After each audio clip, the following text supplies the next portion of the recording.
It is great to have you back here on our station. Holding a stack of blues recordings, Mick Jagger is patiently waiting at Dartford Station. Keith catches his eye across the platform. Richards, a former classmate, was bringing around tapes of his own Chuck Berry and Muddy Waters, the kinds of rare finds that English students could only fantasize about in those bygone days.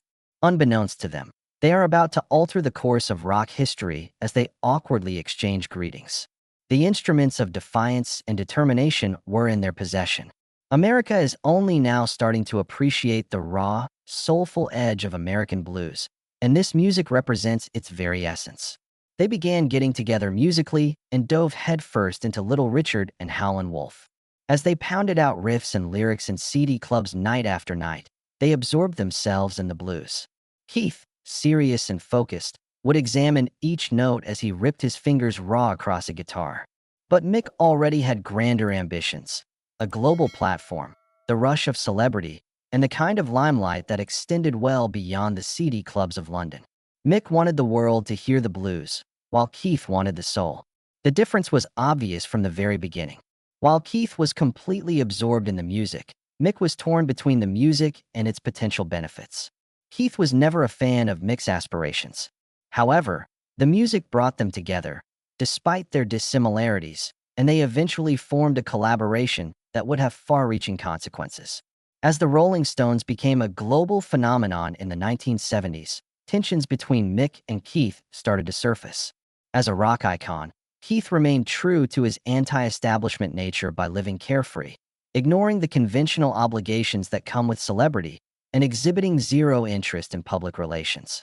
In the meantime, Mick expanded his responsibilities to include meticulously overseeing the band's public image and, on occasion, guiding their musical trajectory toward more mainstream sounds. This went beyond a simple ideological disagreement. It was a clash of worldviews. While Keith considered music an almost holy calling, the Stones used their fame as a springboard to grow, developing new sounds and staying current in an ever-shifting music industry. When Richards was arrested in Toronto in 1977 for possession of heroin, tensions reached a boiling point. Furious, Mick believed that the band's hard-won reputation and his attempts to improve their public image were threatened by Keith's worsening drug problems. Richards' heroin use was a metaphor for the widening gap between them. As Mick guided the group in the right direction, Keith was in a tailspin.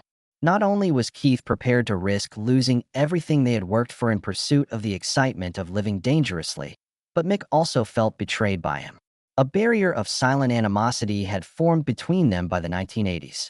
Their estrangement became wider after Undercover's 1983 debut because their creative differences were laid bare in the sessions. Their increasingly unstable relationship was on full display when producer Chris Kimsey meticulously planned for Keith to record at night and Mick to record throughout the day. Neither man was ready to give an inch because he felt the other was holding him back. With the release of She's the Boss in 1985, Mick took the solo route. According to Keith, the Rolling Stones' sentiments were deeply affected by this, and it wasn't merely a side project. Keith openly reacted by addressing Mick as Her Majesty, refers bitterly to Mick's increasing ambition and sense of self-importance in a sarcastic manner. It seemed as though Mick was prepared to walk all over Keith on his way to stardom, leaving him with a sense of abandonment. The tension between them had progressed from a purely professional to a deeply emotional and agonizing state. Their alliance seems irreparably shattered. When Keith Richards' Life came out in 2010, fans were anticipating an honest look at rock and roll's past, but they weren't ready for the profoundly personal observations Richards made about Mick Jagger. Their partnership had persisted since the 1970s, and Richards described it with a blend of fond memories and pent-up animosity. As a continual danger to the band's cohesion, Keith spared no criticism as he tore into Mick's aspirations to go solo and his severe desire for control. As Keith grudgingly admits to Mick's talent in certain sections, his tone is tinged with sarcasm, reflecting his evident resentment of the times Mick ignored the Stones for his own interests. By pointing out Mick's peculiarities, Keith seemed to be showing everyone, and perhaps even Mick himself, that he was keeping tabs on him and making sure he lived up to their mutual legacy. Reading about real life was like witnessing a flashback of decades of unsolved strife for Mick. Unexpectedly, The memoir exposed their intimate fights to the public eye, and he was forced to face the extent to which their disagreements had wounded them both. It seemed to Mick that Keith was trying to portray him as someone who would betray their link for selfish desire when he talked about his solo work and ambitions. In spite of all the criticism, there was something surprisingly sincere. Even Mick couldn't deny it. Keith's analogy of their connection to that of arguing siblings hit home, exposing an innocent vulnerability that suggested Mick's significance to him in spite of everything. As a result of the years spent navigating each other's egos, the eventual reconciliation was subtle and out of the limelight. There was no reunion that made news. There was no public apologies. Instead, Mick and Keith gradually restored confidence upon their return to the studio. They realized they needed each other to do the things they loved most, and their quiet truce reflected that profound, almost verbal understanding. From their humble beginnings as blues fans to legendary rock stars, they reconnected as a band and as individuals who had shared an incredible life adventure. All of the frustrations from the past would melt away into melodies and riffs during each recording session, which became a means of reconnecting. Keith needed an outlet to release the pent-up frustrations that had built up over the years, and life provided just that. The release they felt as they put pen to paper allowed them to finally go on to the next chapter of their relationship. Rather of erasing the past, we learned to view it through a new lens as we moved forward. They were able to put the pieces of their broken past back together, honoring each other's contributions to the heritage that had defined rock music. A quiet reconciliation, never officially recognized, was a piece that could only be shared by two individuals who had fought fiercely but loved profoundly. From a bitter rivalry to an unconscious agreement based on decades of history, Mick and Keith's collaboration underwent a remarkable transformation as they entered their 90s. From an initial battle for dominance over the Stones' image and sound, it blossomed into a subtle, bittersweet understanding tinged with residual animosity and shared respect. The release of the Hackney Diamonds in 2023 represents this change. It encapsulates the way the two men have come to accept and even celebrate one another's unique qualities while guiding them toward a common goal. For example, Mick's bent toward innovation and Keith's commitment to raw blues.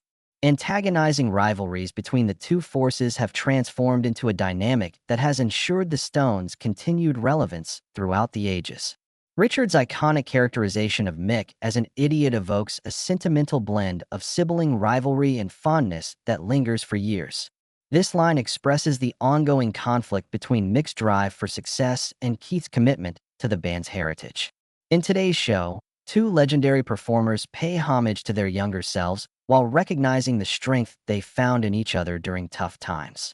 Their opposing and complementary personalities, as contrasting as fire and ice, have added depth to the Rolling Stones canon in ways that any one member could never have accomplished on their own. As only two individuals with such a colorful history could share, after decades of working together, and Keith connect in subtle, nearly psychic ways. In addition to showcasing their musical harmony, their onstage interactions also shed light on their history of intense disagreements and deep, unspoken friendship. Both their music and their lives have been impacted by the shared experiences evoked by a simple nod or smirk. From the little studios where they frequently collaborated to the crowded stadiums of the 1960s, every glance they share carries a wealth of memories. Their unbreakable tie, Richard said, was like a silent pact formed from years of sharing triumphs and tragedies, and their relationship was like a marriage that could never end. Despite the inevitable effects of age on their onstage relationship, there is still a continuity that fans love. Viewers are reminded of the epic tale of how rock and roll can bring people together or drive them apart through their performances. Their connection transcends music and provides fans who have evolved with a tangible example of strength. Not only was Hackney Diamonds a new album from Mick and Keith, but it was also a return to the music that brought them together in the first place, a salute to their origins. Recorded in a cramped Dartford flat in the early 1960s, the album embodies the raw energy of two defiant artists who have been around for a while, but still hold onto the same youthful enthusiasm that drove them. They demonstrate that although the passage of time can soften some features, it can also create stronger bonds when experienced collectively, as both creators and witnesses to the past, rather than allowing their differences drive them apart. Mick and Keith have found a way to bring their band together, drawing strength from their shared history even as they venture into uncharted creative grounds. If you want to see the history of rock and roll unfold before your eyes, you have to see them perform live right now. Their reunion, which is characterized by a rediscovery of their creative passion, is more than just a throwback to their roots. Even the most intimate relationships are limited by the passage of time and the pressures of celebrity. But these factors can also give birth to something lasting if the people involved have a common artistic vision and a rich past that they want to preserve. Every show is an ode to perseverance for the diehard fans. Mick and Keith pay tribute to the music they've created and the difficult, life-altering journey they've taken together with every song, solidifying a collaboration that has gone beyond mere camaraderie to emerge as a tremendous power in the annals of rock and roll.